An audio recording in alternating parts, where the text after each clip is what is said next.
भिवू नाका पुता तुजी पातकां तुका भोगसलीं.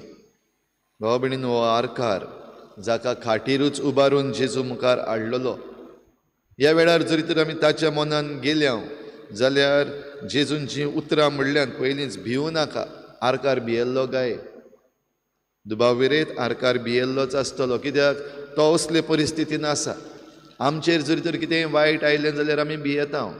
आमकांय दिसता कोण तरी पावल्यार पुरो, दोतोर पावल्यार पुरो, नाजाल्यार देव तरी पावल्यार पुरो. आनी ते परिस्थितीन, असले परिस्थितीन आसप पासून आमचेर भिरांत. आतां रेड अलर्ट दिल्लो आसा, पावस जाय तो पडटा, आनी ह्या दिसांनी जायत्यांचेर भिरांत आसा. कोण भियेला आपल्या घरान उदक येता म्हूण, कोण भियेला आपली शेतां बुडल्यांत म्हूण, कोण भियेता आपण दोंगराचे कुशीक आसा, दोंगर मातसो कातरलेलो तो लँडस्लायड जायत म्हूण. शारांतले लोक भियेल्ले आसात, शारां बुडटात म्हूण. जाल्यार ही भिरांत जेन्ना आसा, एक वस्त घडये आमी आमच्या दोळ्या मुखार हाडूंक जाता, हांकां आंथरुणार घालून वो खाटीर घालून खाट सोद जेजू मुखार व्हरत जाल्यार बरेपण मेळपाक शकता. भाव भयणीनो, ह्या दिसांनी जे आमच्या गोंयांत घडटा ताचेर एक ल्हानशी नदर घुंवडावया. पळोवया वेलसांव.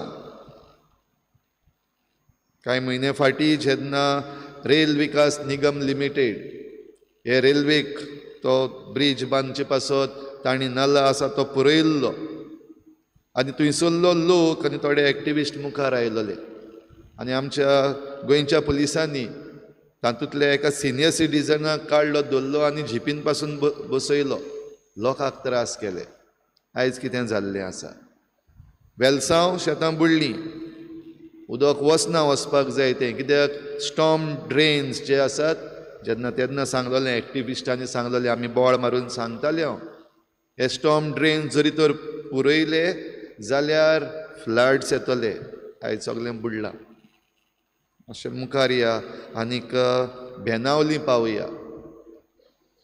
बाणालकारां सदांच मागतालीं हो वेस्टर्न बायपास जो येता तो त्या जाग्याचेर जंय उदक बत्ता आनी वर्साच्या वर्साक उदक वाडटा, थंय वेस्टर्न बायपास ऑन स्टिल्ट्स दी म्हूण जायते एक्टिविस्ट आमचे थंयसरले बाणालीचे मुखार चल्ले, मागले.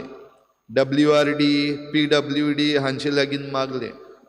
रस्तो जो बांदतात तांचे लागीं मागले. सरकार तोंड बंद करून ओगी. आयज थंयसरूय वचून पळया, बुडलें.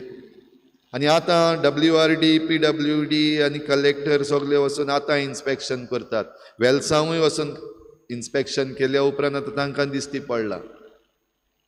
पणजे या, पणजे कितें जालां, स्मार्ट सिटी बांदता बांदता परतून एक्टिविस्टांनी बोवाळ मारलेली. एनवायरमेंटलिस्ट आसात तांणी सांगलेलें, आनी तरी पूण आमचो सरकार म्हणटालो ना, तशें जावचें ना, ह्या वर्साक बुडचें ना, त्या वर्साक बुडचें ना.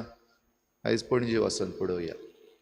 असले जरी तर आमी एग्जाम्पल घेतले भाव भयणीनो, जाल्यार आख्ख्या गोंया आमच्यान जायते घेवपाक जाता. लँडस्लायड जावपाक लागलेले आसात.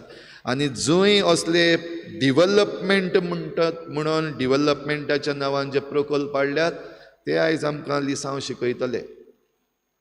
आनी तेन्ना भाव भयणीनो, घडये ही भिरांत ह्या आरकाराचेर आयल्या ती आमचेरूय येतली. कित्याक आर जाल्ली आसा आमकां. आतां गोंयकारांकूय आमकां आर जाल्ली आसा. ताळो उबारपाक जाय तेन्ना आमचो ताळो उक्तो जायना, आमचीं तोंडां उक्तीं जायना. नाका थिंगा बोवाळ करपाक आमी तयार आसा.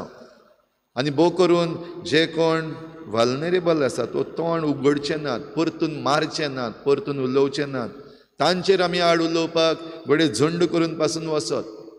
पूण जंय पदवेदार मनीस आसात आनी पदवी आमचेर धरून आमकां घडये जेलीन घालतले वो कितेंय वायट करतले, तोंड बंद करून आमी ओगी आसा. आर जाल्या तर आरेन दल्लेलें आसात. आमचें प्रशासन जें आसा तेंय आरेन दल्लेलें आसा. आमचो सरकार कांयच उलयनासलो हेजेर, सांगल्यार पासून आयकनासलो. आयज ही आर जाल्ली मनशां, वो आर जाल्लें आमचें आख्खें ही परिस्थिती आमचे मुखार आसा. जरी तर भाव भयणीनो आमकां हातूंतली सुटका जाय जाल्यार आतां तरी जे भाशेन ह्या लोकांनी, त्या थंयसरल्या थोड्यांनी त्या आरकाराक खाटीर घालून खाट चोद व्हरून जेजू मुखार दवरलो आनी मागलो ते भाशेन घडये आयज आमी परतून उठपाची आसा, गरज आसा. आमी खाट सोद उबारून आमची ही परिस्थिती आनी आमचें आहार जाल्लें प्रशासन आनी आमचो आहार जाल्लो सरकार आसा ताकाच व्हरून जेजू मुखार दवरूं. मागुया आमी. बोवाळ करून जालो, आवाज करून जालो, मागणें आमी करता. उरलेल्यो वस्तू कितें जातल्यो खबर ना, पूण मागण्यांत जो विस्वास आसा तो हालूंक शकना. भावार्थाक लागून जेजून ताका बरो केलो आनी बरो करता आसतना पातोक पयलें भोगसुलें. भिवू नाका पुता, तुजी पातकां तुका भोगसुलीं. आयज आमची पातकां भोगसूंक आमी आमच्यो चुकी मानून घेवपाक गरज आसा. जेन्ना असल्यो घडण्यो जातात तेन्ना दुसऱ्याय देशांनी आमी जायते फावटी पळयता जे मिनिस्टर बीन आसात ते रोखडे रिजायन करतात, रिस्पॉन्सिबिलिटी मानून घेतात. आमचे मिनिस्टर जे आसात ते रिजायन करपाची खबर सोड, आपणें चूक केल्या पासून म्हणून ती चूक मानून घेवपाक तयार ना आनी आपली चूक आसा ती फकत दुसऱ्यांचेर. मिनिस्टर आसा तो आपणा सकयल जे कोण आसात, कोण इंजिनियर आसात, कॉन्ट्रॅक्टर आसात, तांचेर घालतले. कॉन्ट्रॅक्टर आसा तो घडी पयशे मेळना म्हूण तांचेर घालतलो परतून. ओ काम करपाक जो मॅटिरियल हाडला तांचेर घालतले. ओ कामदार जे बाबडे त्रास करून आपलो जीव पासून रिस्कार घालून हे डिवेलपमेंटल वर्क्स म्हणलेले करपाक मुखार सरतात तांकां धरून भितर घालतले. बोली आयज आमी पयल्या वाचपान आयकलां, आब्राम देवान ताचे लागीं बोली मागली आनी आपल्या पुताची बोली मागली. आब्राम बोली घेवन गेल्लो आपल्या पुताक, उजो लाकडां घेवन गेल्लो हो योद्न भेटोवपाक आपल्याच पुताचो.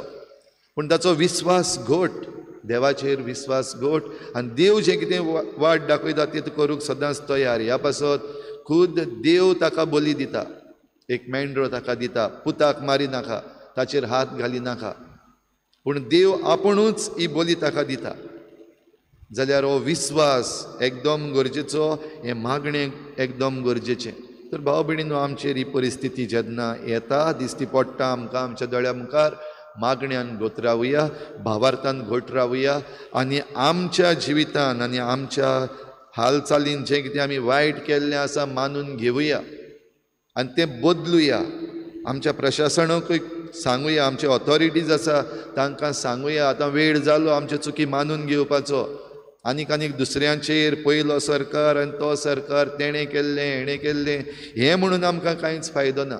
हें समजून घेवंक भाव भयणीनो आमकां सगल्यांक आनी जे कोण ऑथॉरिटीन आसात तांकां हें बळ दी म्हूण भावार्थान आमी मागुया. ही आयचे मिसाचे भेटेन आमचें अर्पण ह्या आल्ताराचेर जावं दी आनी ह्या आल्ताराचेर आमकांच आमच्यो चुकी, आमचीं पातकां आनी आमचें बरें मन बदलपाक आनी आमची नवसरणी करपाक ह्या आल्ताराचेर दवरुया.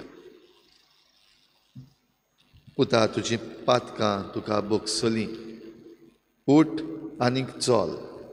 हो भयणीनो, आमचेरूय वेगवेगळे तरेची जेन्ना आयिल्ली आसा तेन्ना आमी आमचीं पातकां भोगसूंक, आमच्या पातकांचें भोगसणें मागूंक आनी आमी सगल्या वायटांतलीं बरीं जावंक आमकां हें करपा मागुया. बराबर जेजून शिकयल्लें प्रार्थन बापाक उबारुया. आमच्या बापा सर्गींच्या क्षणा पवित्र जावं, तुजें राज आमकां येवं, तुजी खुशी स्वर्गार जाता तशी संवसारांत जावं. आमचो दिसपट्टो गिराज आमकां दी आनी आमी आमचे चुकल्यांक बक्षता तशें आमचीं पातकां भोगोस आनी आमकां तारणेंत पडूंक नाका, वायटांतली आमकां निवार.